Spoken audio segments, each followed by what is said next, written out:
Navidad es destrucción de la jactancia. Parece que Fermín Rezongón fuera un personaje fabuloso, mítico, pero yo quiero demostrarte por la Biblia y por la vida que quizás en nuestro corazón, tal vez no con el dinero, pero con otras cosas, si somos así de petulantes o egoístas.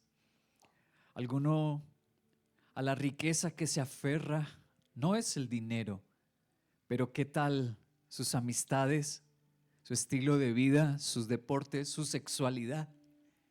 Y dice, esto nadie me lo toque por tus tristezas y tus soledades. Tal vez estés aferrado a alguna práctica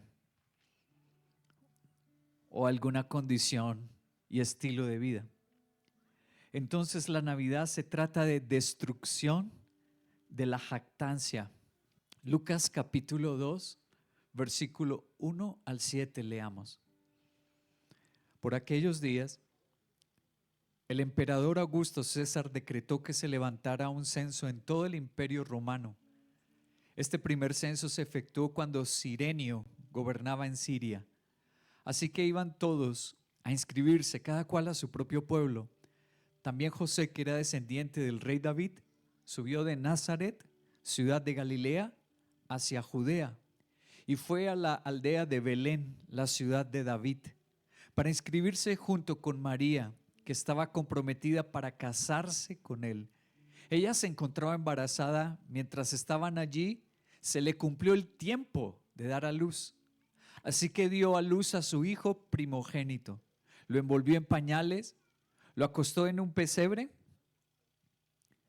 porque no había lugar para ellos en la posada. Entonces, acabamos de leer este relato que no es fantasía, y ya lo voy a demostrar, que ocurrió exactamente como lo dice la Biblia. Pero espera un momento. ¿Qué destruyó Dios en José y María en ese momento? María y José no podían jactarse de tener el control. ¿Qué destruyó en José y María? La oportunidad o capacidad de controlar la situación. Estaba totalmente fuera de su control eso que sucedió. Nos llegó diciembre, acabó el año y se te fue el control de tu vida. ¿Estás así, similar a ellos? Cosas que ellos no se esperaban empezaron a suceder. ¿Cómo qué cosas que no se esperaban?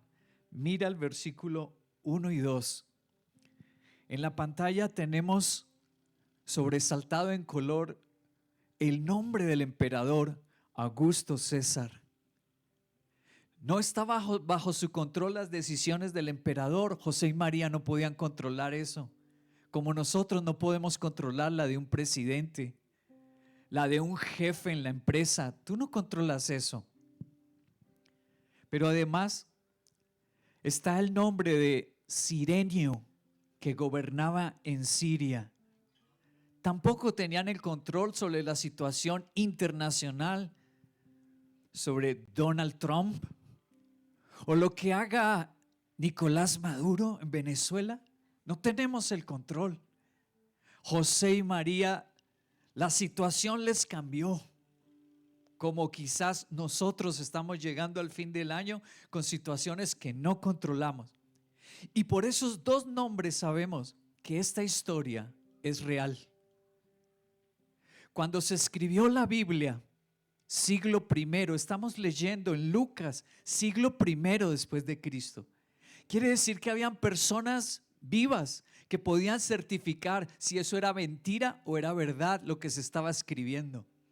Si hubiera sido escrita la Biblia 500 años o 1000 años después de eso, diríamos, ¿quién lo va a demostrar que eso es verdad? Pero la Biblia empezó a escribirse tempranamente por los apóstoles. Entonces había gente que podía levantar su mano y decir mentirosos, esa religión es falsa. Pero Lucas, que era médico y se convirtió al cristianismo, escribe 2 nombres que podían saberse si era verdad o no. Les voy a mostrar esos 2 nombres aquí. Ahí los tienen. Las reliquias arqueológicas han demostrado, y la historia romana, que sí existió Cayo Julio César Augusto. El que estamos leyendo en Lucas 2 era el emperador cuando Cristo nació. Mira en qué año nació y qué año murió ese emperador. Año 63 antes de Cristo nació y murió en el año 14 después de Cristo. ¡Wow! Ahora miremos el otro personaje que se menciona. Publio Sulpicius Quirinius Cirenio. Vivió año 51 y murió año 21 después de Cristo. 2 personajes reales, 2 personajes de la historia que cualquiera hubiera podido refutar, pero estamos frente a la verdadera, única y real palabra de Dios. Así como tus problemas son reales, o para ese hombre Fermín Rezongón o Mr. Scrooge, como le llamó Charles Dickens, sus problemas eran reales y no los podía controlar. Cosas que nosotros no podemos controlar, y la Navidad nos recuerda eso. Dios viene a destruir nuestra jactancia. Porque si tú pudieras controlar tu vida, ¿para qué venir a una iglesia? ¿Para qué hubiera llegado yo a una iglesia? A mis 20 años que mi papi y mi mami me prestaban sus carros para ir a la universidad. Mi padre tenía un Montero Mitsubishi. Mi madre había comprado último modelo, su Mazda 3. ¿Para qué? Yo tenía mi habitación, mi televisor, mi equipo de sonido en mi habitación. ¿Para qué hubiera buscado a Dios si yo hubiera controlado todo? Pero había una quiebra emocional dentro de mí. Había una fractura en mi alma. Y eso me llevó a lo que lo llevó a Fermín Rezongón a hacer: orar y decirle: Dios, ¿existes? ¿De verdad existes? Ayúdame. Porque puedo tenerlo en lo material, las cosas que mis padres me proporcionan, pero dentro de mi alma estoy partido. Siento miedo, soledad. No sé a dónde me iré si me muero. Quiero contarte una infidencia de mi vida. Yo entregué mi vida a Cristo a mis 20 años. Es decir, hace como 5 años. Hace más de 30 años entregué mi vida a Cristo.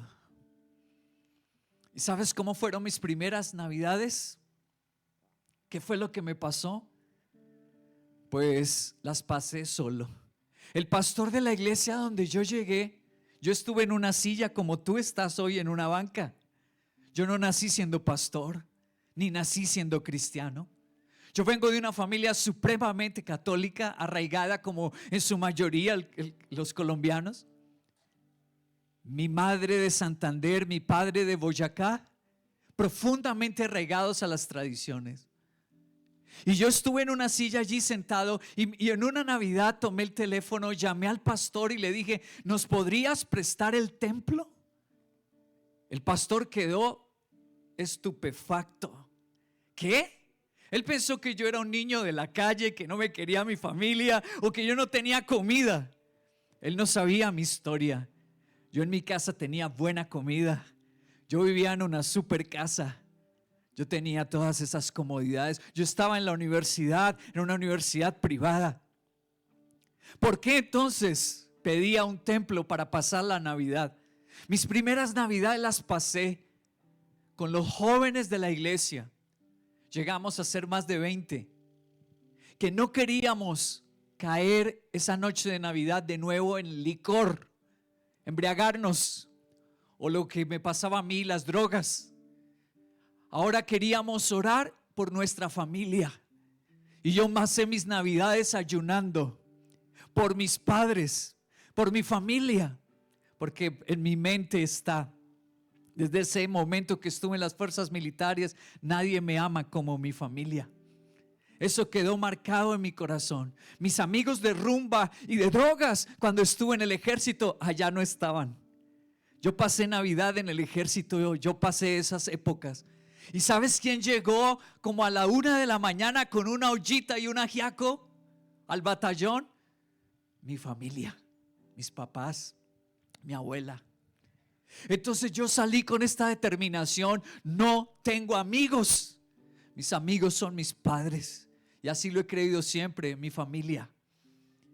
Entonces dediqué mis primeras navidades a ayunar, a orar por la salvación de mi familia, y estoy muy agradecido con Dios y feliz porque están aquí ya en la iglesia y se entregaron a Jesucristo también. Y así creo que pasará con tu familia, también va a pasar con tu casa.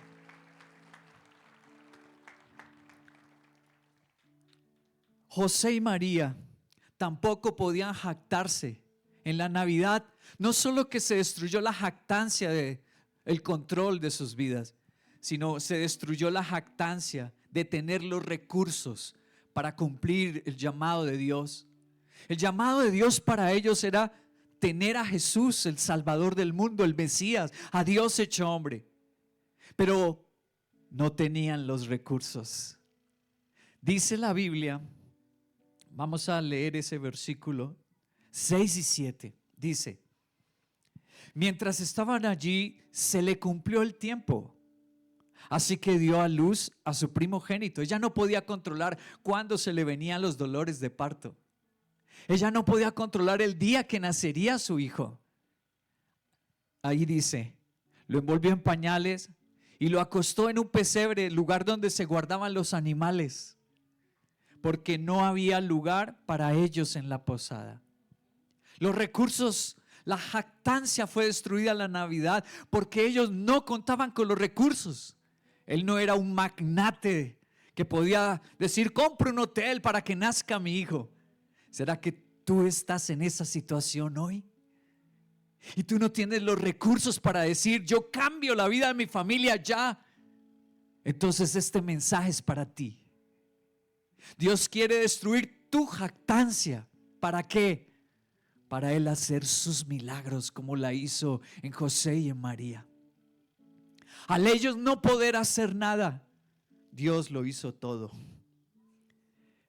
Entonces, el mensaje de la Navidad nos recuerda que nadie podemos jactarnos. Navidad nos recuerda eso. No solamente le pasó a José y a María, sino le pasa a cada colombiano y cada habitante de este planeta Tierra. Y es que ni controlamos los factores, las circunstancias, pero tampoco tenemos control sobre los recursos. Algún día nos falta la salud, algún día nos falta el dinero, algún día nos falta un ser querido, un ser amado que nos falla. Entonces, ¿qué vamos a hacer en ese momento? Voy a concluir con este texto de la Biblia.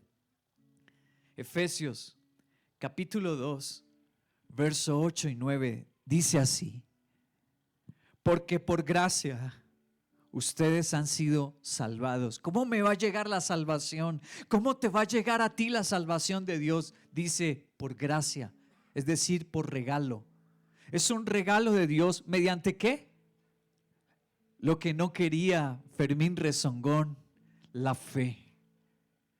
¿Cuánta practicas la fe cristiana? ¿Y cuánto te mueves por la fe en Dios y lo obedeces?